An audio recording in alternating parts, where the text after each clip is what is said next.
Mezar hareketi nasıl yapıyor? Tekrar gösteriyorum. Bakın duvar. Önce duvar yapar. Sonra açar. Çubuklar çok hareketli olmaya başladı. Enerjiden dolayı. Şu an mezarın içine girdik. Şu an kemikteyiz. Geliyor, geliyor, geliyor. Mezar sonu ve duvar ve geri geldi. Şimdi mezara yandan gireceğiz. Duvar. Bir adım attık, açtı. Kemiğin üstünde çarpı yaptı. Açtık ve duvar yaptı. Lahit hareketi de böyledir. Lahit hareketi. Evet, tekrar geliyoruz. Duvar. Önce duvar yapmak zorunda. Mezarda öyle. Bir adım açtık. Açtı. Çarpı yaptı. Bir adım açtık. Açtı. Ve duvar yaptı. Ve çubuk geri geliyor. السلام عليكم يا اخوتي المحترمين. فيوم مثل ما شايفين عنا هون غرفة حقيقة بغرفة يعني بقى شلون بدنا نلاقيه بهالسياخ. سياخ تابعين له ملك الآثار و100 يمن. هذا لنا السياخ. هلا بدنا نشتغل هون فوق الغرفة. بقى شلون مثلا بدك تلاقوا غرفة شوفوا على ايدنا وتعلموا. عرفت علي شلون كيف نلاقي الغرفة. وهذا لنا مثل ما شايفين هذا لنا فيه هون معدن داخل الغرفة. معدن داخل الغرفة. وهلا شوفوا انا شلون بدي اشتغل. ها بسم الله. صورني من عندك اخوي يا رب. شوفوا يا اخوي امشي معي انت يا اخوي. امشي معي. ها شايفين وصلنا على حيط الغرفة. بيعطيكم هالاشارة على حيط الغرفة. نحن ماشيين. هاي فتنا على الغرفة. شوفوا من فتت على الغرفة بسحبك على المعدن. تجي هاي بيعطيك اشارة اكس على المعدن.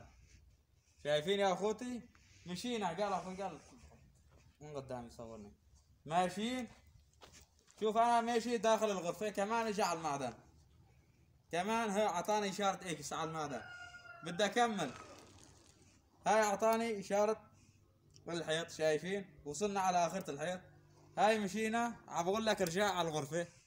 بقى بدنا ناخذ غماقة هلا نحن على الغرفة. وقف هون اخوي. تمام. شوفوا يا اخوه. ها من اعطانا اشارة حيط ما بدنا نحرك رجلينا ابدا. بدنا نوقف وناخذ غماقة. هاي واحد. هاي اثنين. ثلاثة. أربعة. سكر. نعيد متر 3 امتار غماقة الغرفة. بقى هلا بدنا نرسم الغرفة نحن وبطلع معنا البوابة كمان. شوفوا يا اخوة هلا جينا هون على الحيط. نرجع شوي لورا. شايفين بدنا نرسم الحيط. قرب اخوي لهون. قرب لعندي هون. شوفوا يا اخوة طلع برسم الغرفة على الديزل. شايفين شوفوا على المدخل. هاي المدخل الكوريدور شايفينه. جينا من الكوريدور. شايفين يا اخوة. شايفين برسمنا الغرفة رسم على الديزل السيخ مثل ما هو شايفين. هاي ربعنا الغرفة. شايفين يا اخوتي مثل ما هو شايفين. طلعوا شلون ربعنا الغرفة يا شباب. وبدنا نقيس قماقة على المعدن.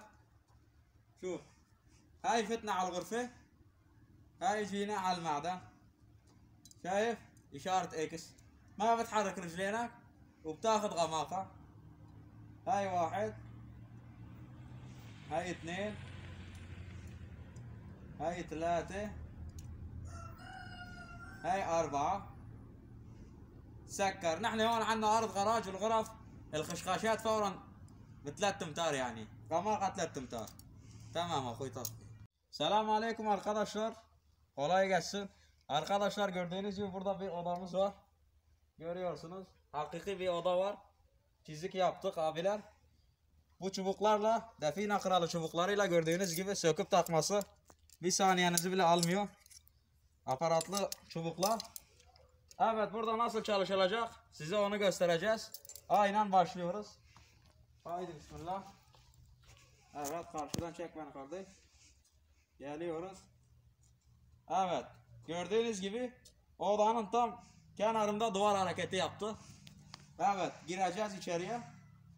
Bakın şunlar abiler gördüğünüz gibi burada tam mal var abiler. Görüyorsunuz mu? Ben burada mal olan yere işaretlemişim. Burada çarpı yapıyor gördüğünüz gibi. Yine devam edeceğim ben abiler. Gördüğünüz gibi. Evet burada yine çarpı yapıyor. Görüyorsunuz. Devam edeceğim. Evet odanın kenarına geldik. Görüyorsunuz. Evet. Çubuk arka git diyor. Odaya git diyor. Şimdi tek çubukla ama önce bir derinlik alalım. Ondan sonra tek çubukla odanın kenarını çizeceğiz. Evet. Görüyorsunuz. Evet duvar yaptı. Hareket yapmıyorsunuz arkadaşlar. Derinlik alacağız. 1 2 3 4. Evet 4'te kapattı arkadaşlar. 1 metre düşeceğiz. 3 metre abiler. Yürüyelim bir de bu malın üzerinde çarpı yapan yerde yine derinlik alacağız. Evet burada odanın duvarındayız. Odanın içerisine girdik. Görüyorsunuz. Çubuk mala da nasıl gidiyor? Çarpı yaptı. Görüyorsunuz arkadaşlar. Tam çarpı yapan yerde yine derinlik alacağım. Hareket yapmıyorsunuz. Evet. 1 2 3 4. Evet yine 4'te kapattı arkadaşlar. Demek ki mal tam odanın dibinde abiler. 3 metrede. 1 metre düşeceğiz. 3 metre. Evet şimdi odanın kenarını çizeceğim size abiler. Tek çubukla. Evet gelelim şöyle. Tam odanın duvarına. Burada abiler biraz geriye çıkacağız tek çubukla. Bakın abiler tam da çizginin üzerinden nasıl da gidiyor çubuk. Aynı zamanda odanın girişini de bak koridoru görüyorsunuz. Bakın çubuk nasıl da odanın girişini gösteriyor abiler. Evet. Aynen bakın abiler. Görüyor musunuz abiler? Bakın abiler. Çubuk odayı nasıl da çiziyor. Burada gerçekten bir oda var. Ama biz üzerini böyle siz görün diye çizik yaptık abiler. Evet. Görüyorsunuz abiler. Şimdi odanın içerisinden tam kapıya gideceğim koridora. Giriş noktasına. Çek kardeşim beni böyle. Abiler görüyorsunuz bakın. Zaten siz böyle dönseniz mesela çubuk yine gösterecek burayı. Giriş noktasına. Evet giriş noktasına geliyoruz. Bakın abiler burada duvar yaptı. Odanın tam sıfır noktasında duvar yaptı. Ama biz nereden gireceğiz içeriye? Gördüğünüz gibi gidiyoruz. Şimdi biz koridordayız. Bakın abiler. Yaklaş kardeş yaklaş. Yaklaş yaklaş tam buraya önüme geç. Evet giriş noktası burası. Abiler yürüyorum. Bak duvar yaptı. Tam geriye gittiği anda buradan kazı yapacaksınız abiler. Koridordan gireceksiniz. Evet tam burası sıfır nokta. Odanın sıfır noktası. Kapat abi. Evet arkadaşlar. Bakın altta bir şey yok. Duvar yaptı kazıldığı için. Burada çarpı yaptı. Altta bir şey yok ama. Aslında bu kazılınca gaz burada toplandı ve çubuk ondan çarpı yaptı. Biz metal test hareketi yapacağız ki altta bir şey var mı yok mu? Bunu da anlamanın yolu bu. Bakın şimdi. Geldik. Duvar yaptı. Açtı. Ortada çarpı yaptı. Yalan çarpı. Şimdi altına atıyoruz. Yere. Çubuğu tutuyoruz. Bakın çubuk çarpı yapmadı. Neden? Altta metal bir şey olsaydı altına sinyal gönderirdi. Artı eksi bu çubukta böyle çarpı yapar. Yapmadı. Altta bir şey yok. Şimdi altına aldım. Cebime koydum. Ama 24 ayar altın olacak. İçinde bakır olmayacak. Bu 5 kuruş para. Onu buraya attım. Ve onu gömüyorum. 2000 yıl sonra onu satarlar 100.000 dolara. Evet. Rahmetliyi nasıl bilirdiniz? İyi bilirdik. Gömdük. Evet. Şimdi testi yapıyoruz. Testi. Ne yapıyoruz? Aldık. Duvar yaptık kenardan. Çünkü kazma vurduğum zaman burayı doldursam bile 1000 yılda geçse duvar yap. Geldik. Duvar yaptık. Açtık. Çarpı yaptık. Şimdi altını koyacağız. Koyduk altını. Ayak kımıldamadı. Tuttuk. Bakın altına çarpı yaptım. Neden?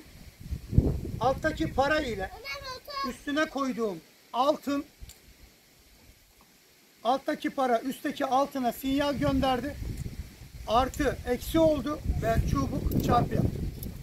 Altta bir şey varsa bu hareketi yapın. Olup olmadığını anlarsınız. Kendinize çok çok iyi bakın. Hoşça kalın.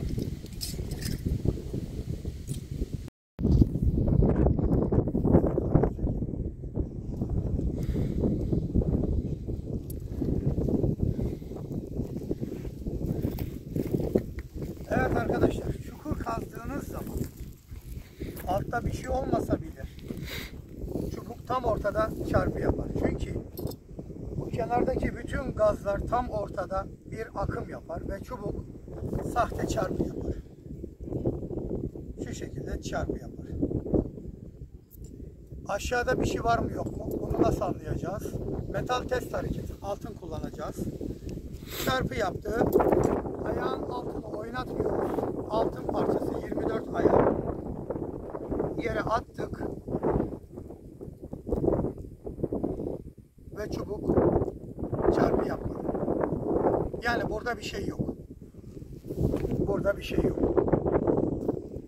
Eğer çubuk altına attıktan sonra çarpı yapsaydı kazmaya devam eder. Biraz daha ön tarafa gel baba. Tam köşede dediğimiz yerimiz. Şimdi yok fark etmiyor. Hiç fark etmiyor. Bak. Tekrar ediyoruz. Yaklaş biraz daha. Geldik. Ortasında çarpı yaptı. Ayak altını oynatmıyoruz. Cebimizden gümüş ya da 24 ayar yarım gram altını çıkartıyoruz. Ve yere atıyoruz. Ama ayak altım hiç oynamayacak. Ve kaldırdık.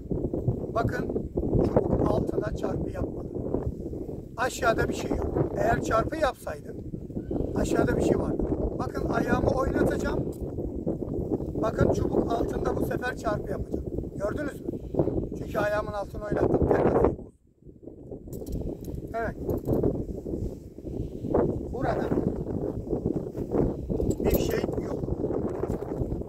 Dur bir saniye.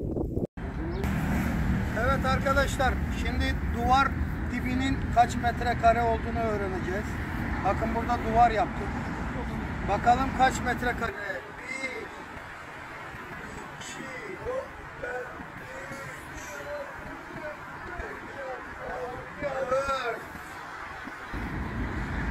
Buradan oraya kadar derinliği var buranın. 4 metre bu duvar dibinin derinliği var. Ve gerçek o da hareketi yaptı. Yani gerçekten bir kasa var. Onun için derinliği verdi. Eğer gerçek bir duvar olmasaydı, sahte bir duvar olsaydı ilk adımda şu şekilde yapardı. Şimdi gerçek bir oda olduğu için derinliği alıyoruz. Bakalım kaç metre? 1, 2, 3, 4. Evet. Buradan oraya kadar bu kuyunun derinliği var. Devam ediyor mu abi? Böylelikle değil. Merhaba arkadaşlar, ben Define Kral Ümit Yaman. Arkadaşlar şimdi benim keşfim olan geri adım hareketiyle derinlik alma hareketini yapacağız. Bu hareket aynı zamanda aşağıda değerli bir şey yoksa derinlik hareketi vermez. Şimdi bu parada nikel olduğu için bizim çubuklar nikeli görür. Bakalım şimdi derinlik nasıl alınıyor. Bakın bu parayı şöyle atıyoruz. Önce şöyle tutalım da bir çarpı yapmadığını görsünler. Evet, şu an gördüğünüz gibi herhangi bir çarpı yok. Götürüyor bizi. Muhtemelen tırların deposuna götürüyor. Orası şey ya. Şimdi gitsek tırın deposuna götürüyor. Şimdi parayı atıyoruz arkadaşlar. Tamam mı? Tamam, şimdi bakın derinlik nasıl alınıyor. Geldik, çarpı yaptığı zaman, çarpı yaptığı anda ayakların altı oynamayacak arkadaşlar. Hiç oynamayın. Sonra geri gidiyoruz. 1 2 tekrar geliyoruz. Çarpı yaptı. Bakın. Tekrar çarpı yapana kadar geri gidiyoruz.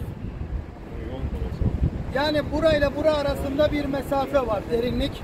Zaten burayla burası arasında bir mesafe. Yani ilk çarpı yaptığı yerde duruyorum. Geri gidiyorum. Tekrar çarpı yapana kadar gördüğünüz gibi çarpı yaptı. Birinci çarpı ile ikinci çarpı arasını ölçtüğünüz zaman derinliği buluyorsunuz. Tabi bu duvar yaptığı zaman da aynı şekilde geçerli. Mesela şunu al hocam şöyle. Şimdi gel mesela şöyle. Bak burada duvar yapacak. Şurada çıkıntı var ya. Şöyle şurayı al. Tamam. Bak şimdi burada duvar yapacaktır. Ama sahte oda olduğu için derinliği vermez. Bak. Bak duvar yaptı. Şimdi duvarın derinliğini alalım. 1 metrede verdi. Yani duvar yok. Sahte duvar hareketi. Aşağıda oda yok yani. Yani şu çıkıntıyı ısı böyle yaydığı için duvar hareketi yaptı. Duvar hareketi yaptı. Ama derinlik almaya kalktığımız zaman 1 metre ilk adımda bize duvarı verdiği için altta oda yok. Bakın deniyorum tekrardan. Bakın sahte duvar hareketi yaptı. Şimdi burada duvar yaptı. Durdu. Bakın geri gittiğim anda ilk adımda tekrar duvar yaptı. Yani sahte duvar hareketi aşağıda gerçekten bir oda yok. Yani bu işaretin amacı hem derinliği alırken hem de aşağıda değerli bir şey yoksa derinlik vermiyor. Bir adımda geri geliyor. 2 adım, 3 adım, 4 adım geri gittiğiniz zaman derinliği verirse o zaman orada mutlaka bir şey var demektir. Sahte oda değildir. Sahte oda duvar hareketi yapmamış anlamına gelir. Görüşmek üzere. Allah'a emanet olun.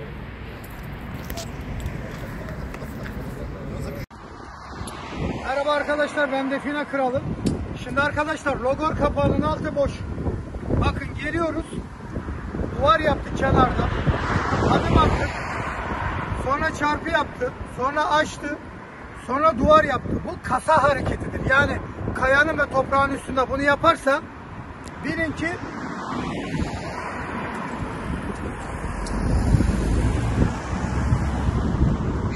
evet arkadaşlar. Neyse, bilin devam. ki evet. Şimdi geliyoruz. Bakın duvar yaptı kenarda. Bir adım attık, açtı. Sonra çarpı yaptı. Sonra attık, açtı. Sonra duvar yaptı. Bu kasa hareketidir. Arkadaşım buradan niye herkes gelip geçiyor ya? Öyle bir şey yok ya. Evet, şimdi bu taraftan deniyoruz. Bakın arkadaşlar geldik. Duvar yaptı. Bir adım attım, açtı. Bir adım attım, çarpı yaptı. Bir adım attım, açtı. Araba geliyor. Sonra duvar yaptı. Sonra gidiyor, geri geliyor.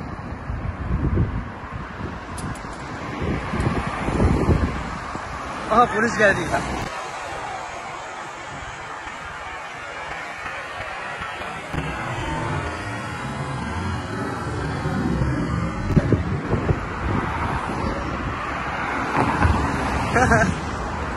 Polis arkada durdu. Evet arkadaşlar. Bu kasa hareketiydi. Arkadaşlar ben anlamadım ya. Sanki burası yol kardeşim ya. Yol geçen anı sanki burası. Hiç saygıları da yok.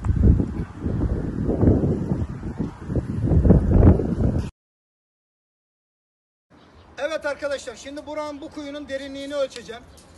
Bakalım kaç metre derinlikte. Şimdi ölçeceğiz derinliği. Evet, derinliği alacağım şimdi arkadaşlar. Geliyorum. Evet, burada logarın kenarında duvar hareketi yaptı. Artık ayaklarımı oynatmıyorum. Ve şimdi Küçük adımlarla geri gidiyorum. Küçük adımlarla. Tekrar duvar yapana kadar geri gidiyorum. Çünkü duvar yaptı ve burada tekrar duvar yaptı. İkisinin arasını ölçüyoruz. Derinlik çıkıyor arkadaşlar. Şimdi ikisinin arasını ölçüyoruz. Şimdi buradan buraya kadar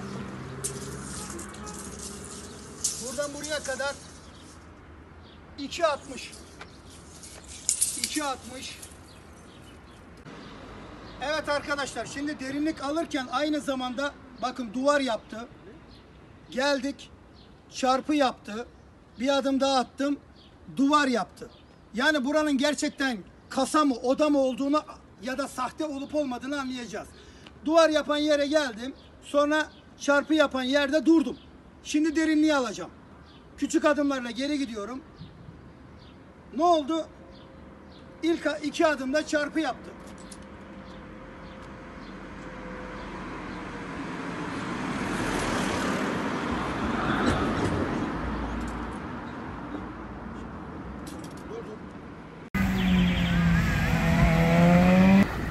Başlamış.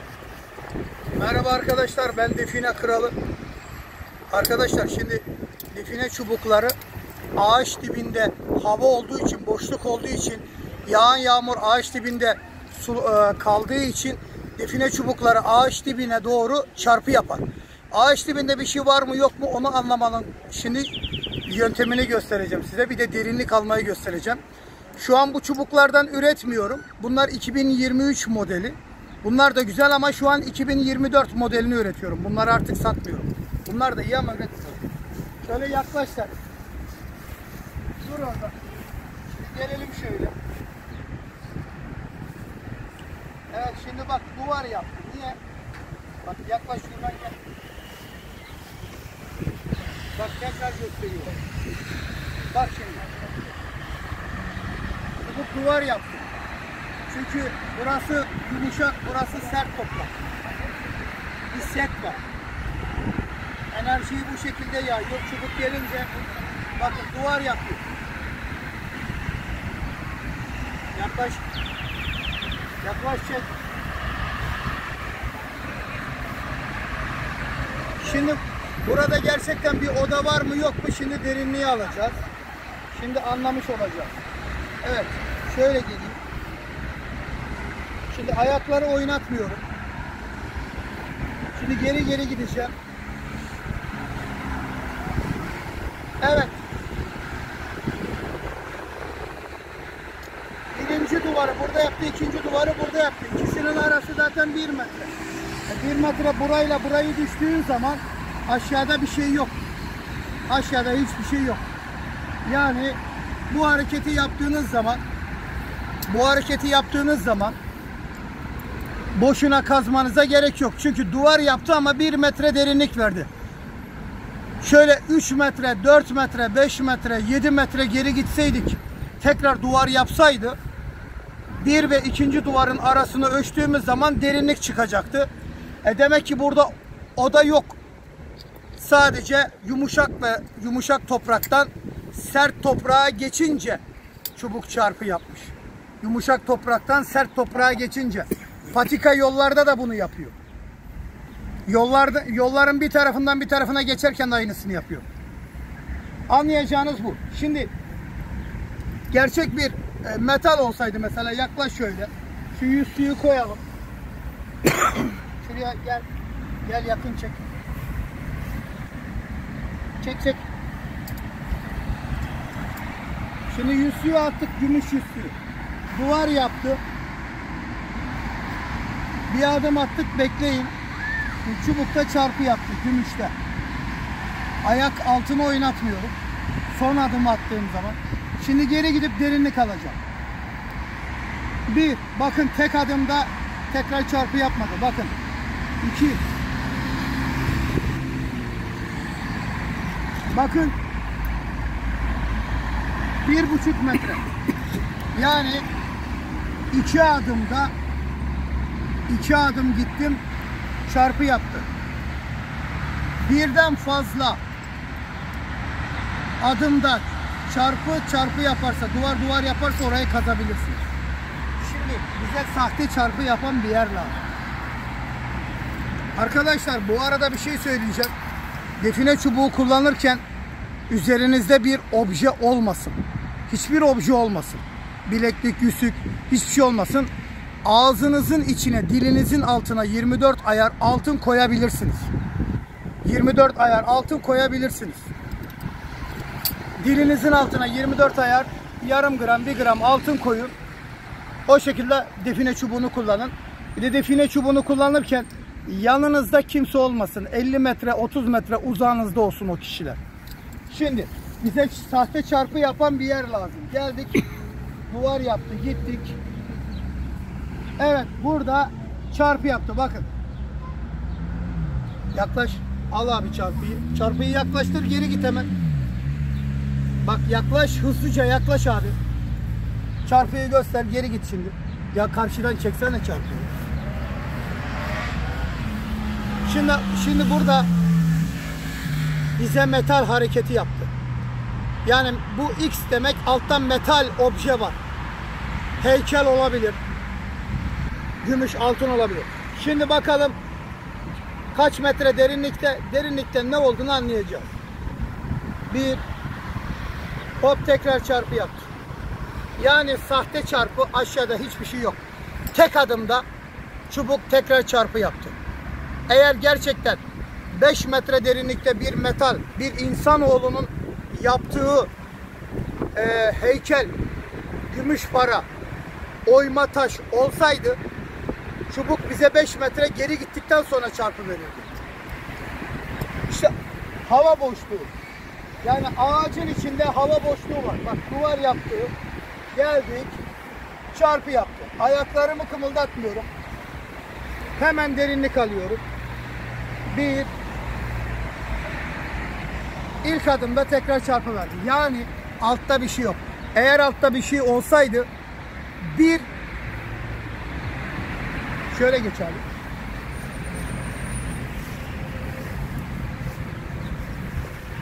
Güneş oradan vuruyor ya. Tamam. Dur olduğun yerde dur. Ben geliyorum. Dur. Ben geliyorum, sen kaçıyorsun. Eğer altta gerçekten insanoğlunun elle yaptığı, işlediği heykel parçası, mermer parçası, altın, gümüş, bakır, yani insanoğlunun işlemesi koşuluyla, doğal değil, olsaydı çubuk çarpı yaptığı anda geri geri giderdik. Birden fazla adımdan sonra çarpı yapardı. İlk adımda, bakın, ilk adımda çarpı yaptı, geri gittim, çarpı yaptı, orada bir şey yok. Duvar yaptı, tek adımda geri gittim, duvar yaptı, orada bir şey yok. Gerçekten bir oda olması için, mesela oda yaptı ya, 1, 2, en az 2 adım geri gitmeniz lazım. 2 adım geri gideceksiniz. Çarpı mı yaptı? Yaptığı anda ayakları oynatmıyorum. Geri gidiyorum. 1, 2, 3. Birden fazla olması lazım. Orada gerçekten bir metal, mermer, heykel olması için ya da gerçekten duvar olması için birden fazla geri gitmem lazım. Bir adımdan fazla olacak. Yoksa orası sahte oda, sahte kasa, sahte metal hareketi, sahte X hareketi yani. Evet arkadaşlar, görüşmek üzere. Allah'a emanet olun. Kendinize çok çok iyi bakın. Bu çubuklar da harikaydı ama şimdi krom çubuklar bunlardan daha iyi. Bu eski model. Bu bağırsak sarmıştım ben buraya. Bağırsak, sucuk bağırsağı. Bunlar da şahane ama yeni model daha iyi. Evet, Allah'a emanet olun. Kendinize çok çok iyi bakın. Her şey gönlünüzce olsun diyorum. Buranın derinliği zaten 1 metre 20 santim bir şey. Şimdi geldik. Çubuk duvar yaptı. Şu çukuru ölç. Çukuru çek 1 metre. Şimdi beni çek. Şimdi bakalım bak.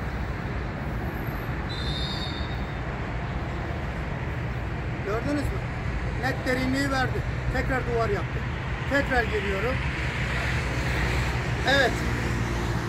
Net derinliği verdi. Aynı. Buranın dibi kadar şey yapıyorum. Dipten veriyor yani. Derinliği dipten alıyor. Üstten almıyor. Tam dipten alıyor. Evet, tekrar ölçelim. geldik. Duvar yaptı. Geri gidiyorum. Normal. Evet, duvar yaptı. Tekrar geliyorum. Evet. Şu kadar derinliği var. Aynen burası gibi.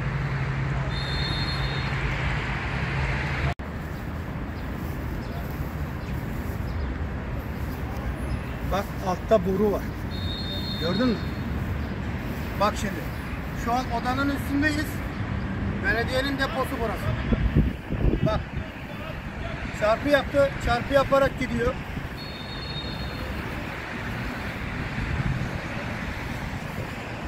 Bak. Belediyenin borusu var altta. Boru boyunca gidiyor bak. Bu mezar hareketi gibi bir şey. Bak.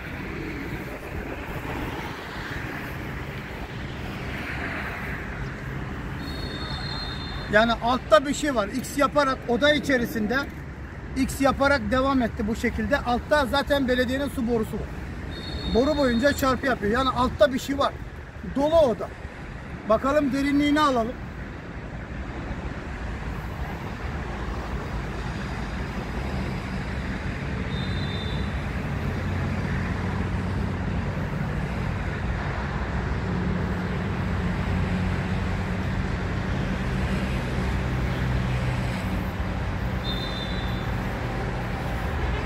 Evet. Gördün mü derinliği kaç metre var? Bir gidin bir geri gelin. Derinliği net alırsın. Şöyle gelsene.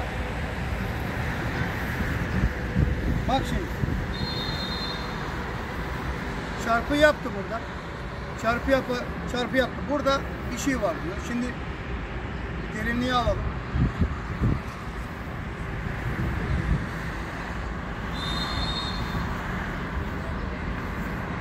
Oo, senin olduğun yerle buraya kadar derinlik verdi. Bakalım. 1, 2, 3, 4, 5, 6. 6 adım verdi. Yaklaşık 3-3,5 metre derinlikte. Yani bura tam ortası odanın. Şu odayı kenardan çeksene şurada. Şuraya git şöyle. Bak burada 6 var. Ver bir dakika. Bak burası odanın kendisi zaten. Evet, su deposunun borularının bulunduğu odadayız zaten. Gördüğünüz gibi burada da odanın girişi. Şunun derinliğine bir bakalım. Bak derinlik ne kadarmış? Evet, gördüğünüz gibi göremiyorsunuz. Yani derinlik aynen dediğim gibi 3,5 metre filan.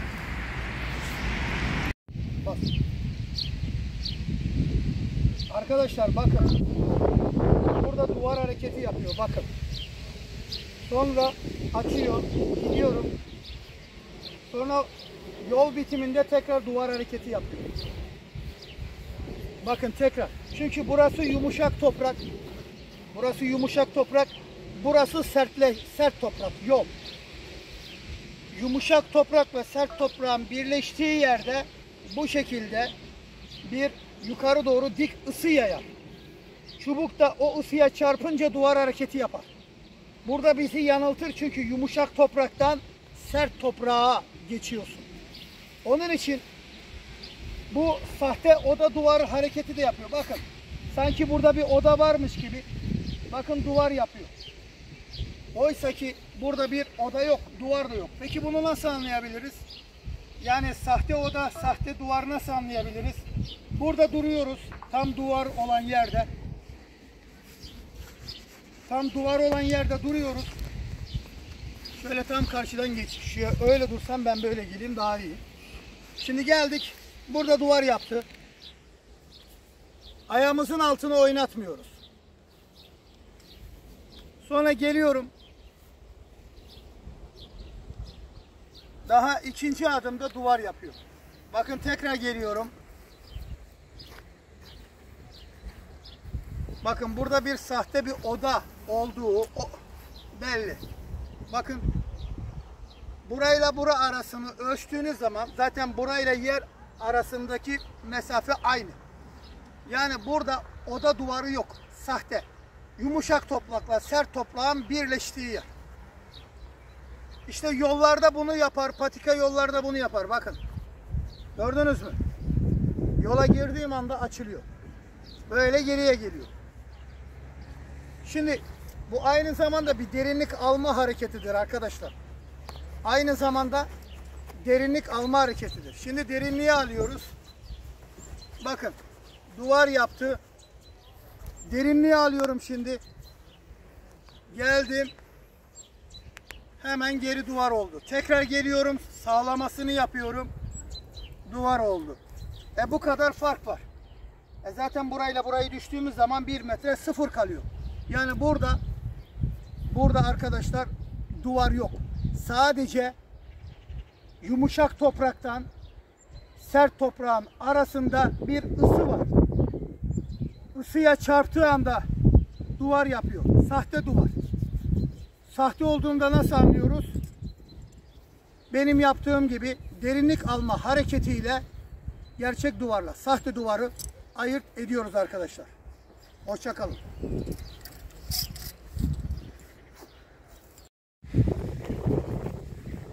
Şimdi bak.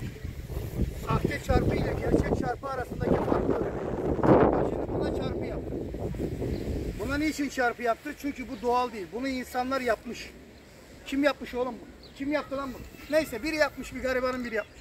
Şimdi bu ateşte de pişmiş. Onun için sıradaki doğal taşlardan farklı bir enerji yayıyor.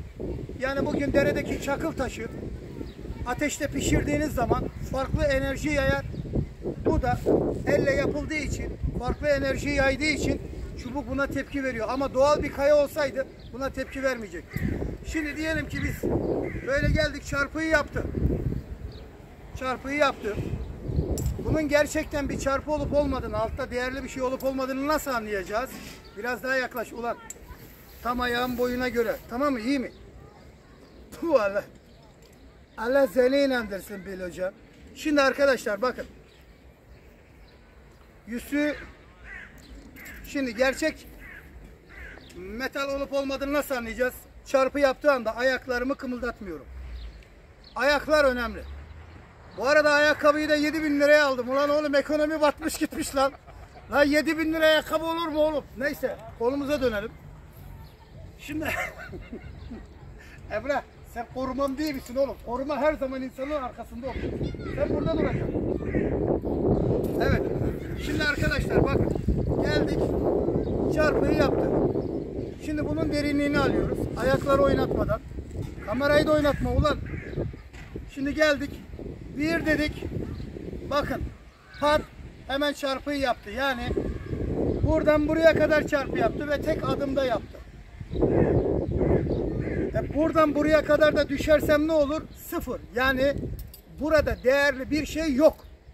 Yok. Boşuna çarpı yapmış. Ama şimdi bu gümüş yüzüğü alıyorum. Ve bu taşın altına koyuyorum. Eğer buradan biriniz çalsın var ya. Şimdi bunu taşın altına koyuyoruz. Yaklaş. Yüzük de 3000'e aldım ha. Kırılmasın. Hah. Şimdi bakın kaç metre derinlik verecek. Çünkü altta değerli bir şey yoksa derinlik vermez. Değerli bir şey varsa derinlik verir. Ayakları kilitledim. Bakalım kaç adımda verecek. Az önce bir adımda vermişti. Bakın vermedi. İkinci adım attım pat. 1 metre düştük. Buraya kadar düştük. Ne oldu? 2 metre verdi. Yani altta değerli bir şey var. Bakın tekrar deniyorum. Geldik. Çarpı yaptı. Derinlik alıyorum. Eğer ben tek adımda geri gitseydim ve bu çarpı tek adımda yapsaydım altta değerli bir şey yok demektir. Onun için hem derinlik alırken hem de altta değerli bir şey olup olmadığını bu şekilde anlayabiliyoruz. Bu arada bu define arkadaşlar şimdi kuyu hareketini göstereceğiz. Kuyu. Bu bir kuyuysa nasıl yapar göreceğiz. Bakalım. Kuyunun kenarında duvar yaptı. Bir adım açtık, açtı. Kuyunun ortasında çarpı yapıyor.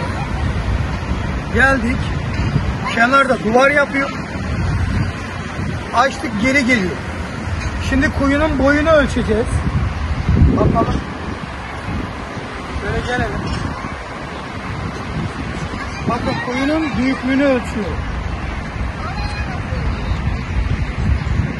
Kuyunun büyüklüğünü ölçüyorum arkadaşlar.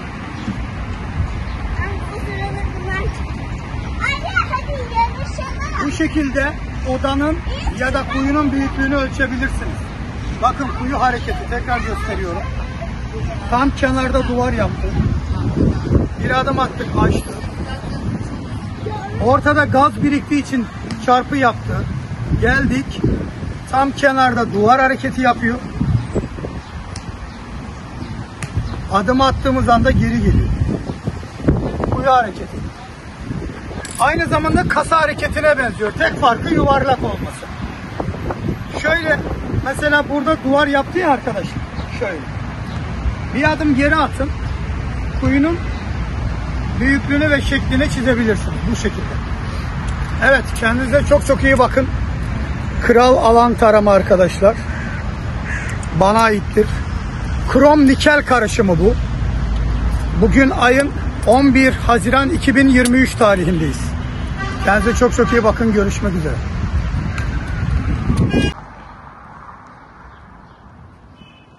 Merhaba arkadaşlar. Ben Define Kralı.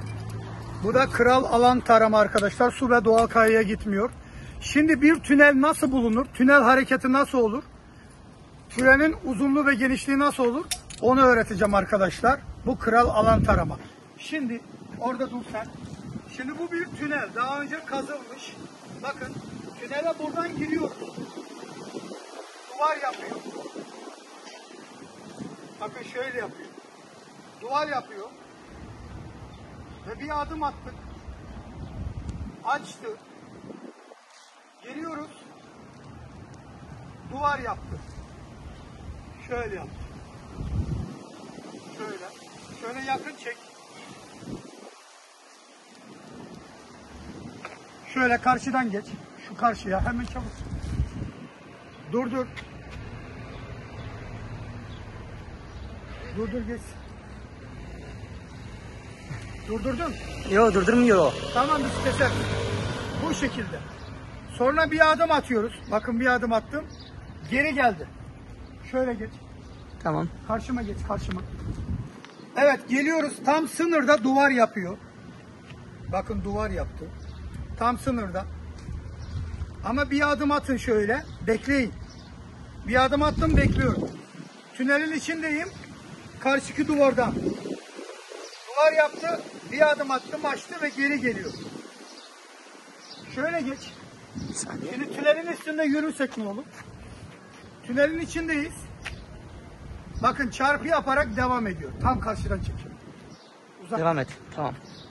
Bakın çarpı yaparak devam ediyor. Bakın tünelin genişliğini nasıl buluyoruz? Bakın bizi tünelin içine atıyor. Bakın. Evet, çarpı yaparak tünel boyunca devam ediyor. Evet, bu tünel hareketi. Bakın gördünüz mü? Görüşmek üzere. Kendinize çok çok iyi bakın.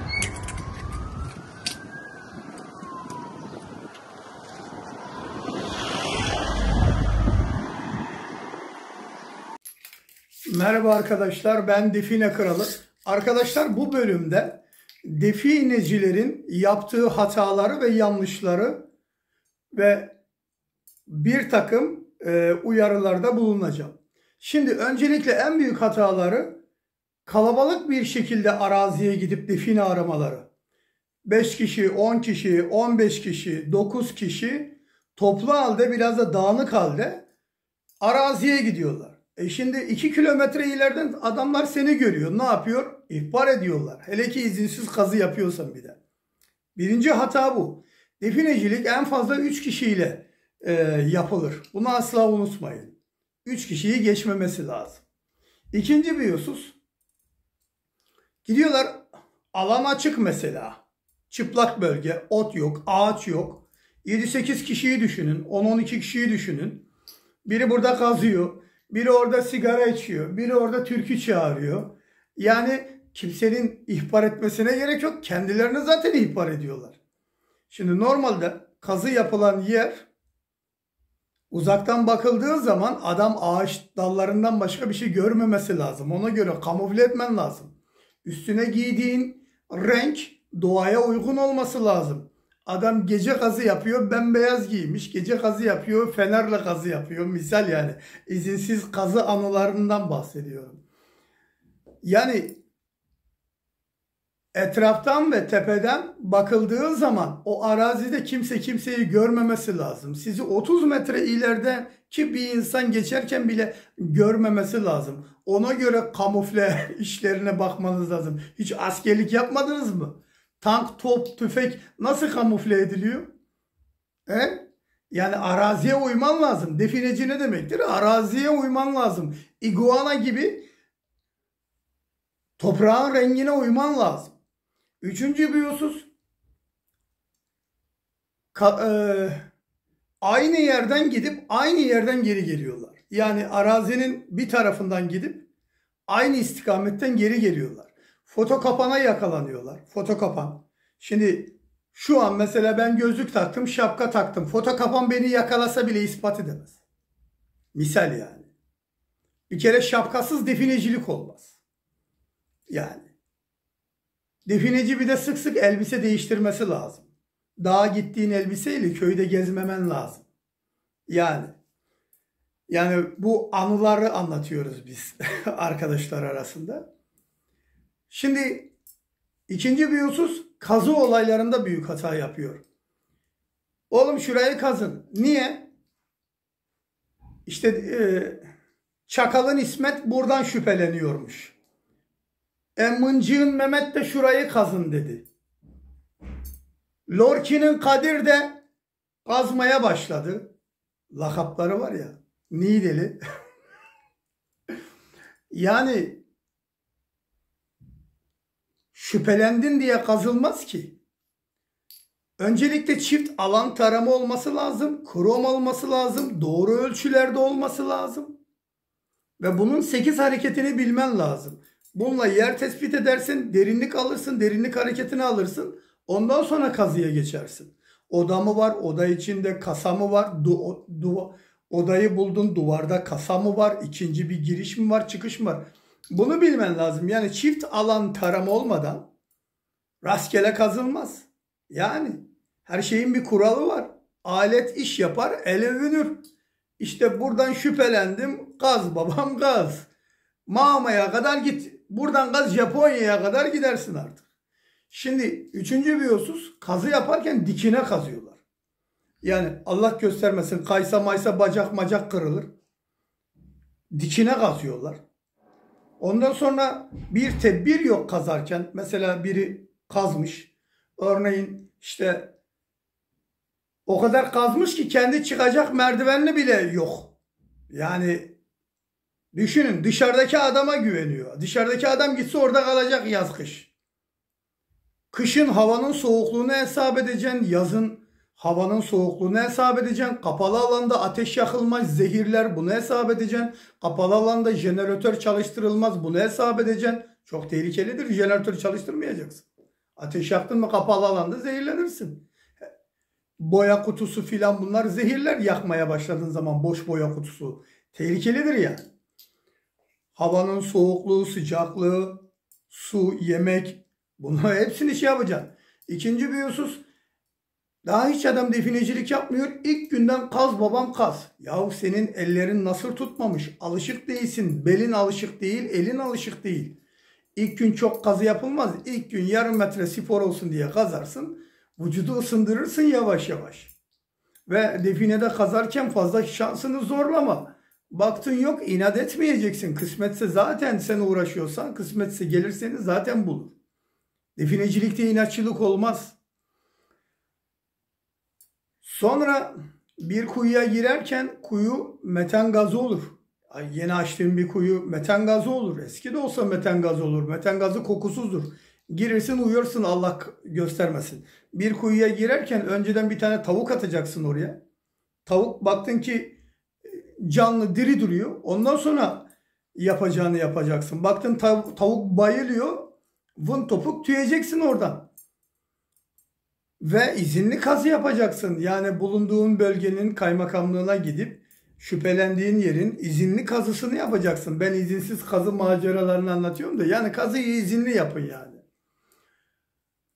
Dördüncü bir husus mesela define buluyorlar. Hemen işte en zengin kim? Biz gidelim ona bunu satabilir miyiz? Zengin paralı alır. Şimdi çarşıda simitçi de biliyorsunuz her taraf artık sivil polis dolu. Ayakkabı boyacısı da sivil, simitçisi de sivil. Mahallenin muhtarı da, köyün muhtarı da sivil polis oluyor ya da onlarla irtibat içerisinde olabiliyor doğal olarak. Her ülkede olduğu gibi. Yani bulduğun defineyi bulduğun şehirden çıkartmadan vereceğin zaman gidip müzeye vermen lazım. Bir de define evde saklanılmaz kardeşim. Defineyi tek parça evde saklıyordur. Define evde saklanılmaz. Defineyi buldun mu? Tamam, bir şekilde buldun defineyi. En yakın bulunduğun müzeye gideceksin. O şehrin dışına çıkartırsan ki seni yakalamak isteyenler o şehrin dışına çıkartırken seni yakalarlar ki işte bak sen müzeye gitmiyordun, sen başka şehire gidiyordun. Kendi şehrinin müzesine götürmedin. Demek ki sen bunu satma amaçlıyla bu şehirden çıkarttın deyip seni suçüstü yaparlar. Asıl amaç budur senin. Ona göre yani eğer birisi size defineyi başka müzeye getirin diyorsa bunu yapmayın. İşte Tonga'ya bastığınız an odur. Bulunduğunuz şehirden başka bir şehre defineyle gitmeyin. Aksi takdirde mesela Niğde'desiniz, Konya'dasınız ya da Diyarbakır'dasınız. Defineyle orada gezerken yakalansanız bile işte biz bunu Diyarbakır Müzesi'ne götürecektik, Niğde Müzesi'ne götürecektik diyebilirsiniz. Ama şehirden şehire geçerseniz ve bunu da yakalanırsanız o zaman Tonga'ya basarsınız. Bir de defineyi satmayın arkadaşım. Defineyi satacaksanız müzeye satın. Müze %40'ını vermek zorunda. Türkiye Cumhuriyeti Devleti'nin kanunu var. Yani gidip de kazdım, izinsiz kazı yaptım demedi ki ya biri poşete atmış. Ben de getirdim, verdim size. Tuvalet yapıyorduk. Duvar yıkıyorduk, tadilat yapıyorduk. Oradan çıktı, al müzede ver gitsin. Müze ne verirse %40'ını al cebine koy, kafan ağrımasın. Devlet kazansın, kültür kazansın, sen kazan. Bu kadar basit. Yani bu işi sadece para için yapmayın. Bu iş hobi işidir. Bulduğunu devletle bölüş. Devletin müzesine götürdün, para vermedi mi? Kim var iktidarda? Hangi parti var? Bir daha o partiye oy verme. Bu kadar basit. Git avukat tut, ver mahkemeye. Avukat senin hakkını alsın. Avukatlar niye var? Tut avukat. Yani gırgır şamata olarak biraz anlatayım dedim de yani bu tür yanlışları yapmayın. İzinli kazı yapın. İzinli kazı yapın. Bir de ben Türkiye'de definecilerin çok abes cezayla cezalandırılmasını çok komik karşılıyorum ve bu kanun değiştirilmesi lazım. İşte bunun için bir 3-5 milletvekiliyle görüşüyorum ben. Parti başkanlarıyla görüşüyorum.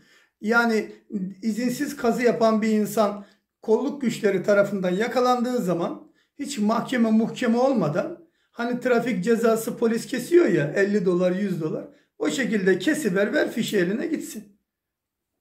İzinli kazıyı da kolaylaştıracak vatandaşın bu işi yapabilecek alanlarda devletin izniyle açılması lazım. Şimdi adam geliyor yurt dışından yabancı adam ormanı komple alıyor. 50 futbol sahası büyüklüğündeki ormanı komple alıyor. Basıyor altın arayacağım diye altın üstüne getiriyor. Eski yapıları yıkıp kırıyor, tahriş ediyor, toprağı zehirliyor. Şimdi bunu yaparken sen buna bir şey yapmıyorsun. Ama gariban defineci toprağa kazma vurdu diye yok 3 yıldan 2 yıla kadar hapis cezası falan filan işte 5-6 kişiydiniz. Siz çete misiniz falan filan çok komik suçlamalar, çok komik abartılı cezalar. Ya bu Türkiye Cumhuriyeti Devleti'ne yakışmıyor.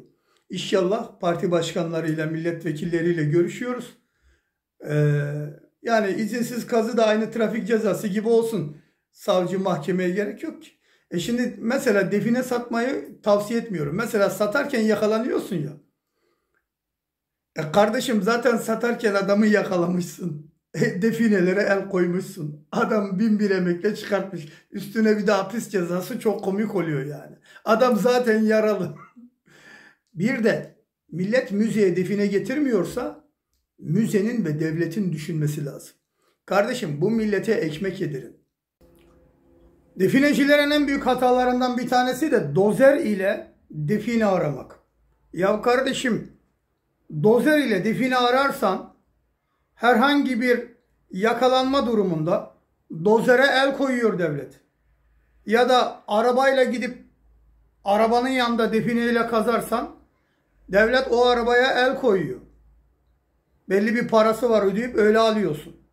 Yani dozerle niye define arıyorsun yani? Üşeniyorsan bu işi yapma. Dozerle define aramak hem kendini hem dozeri hem de yanındakileri riske atmaktır. Kendi kendini ihbar etmektir.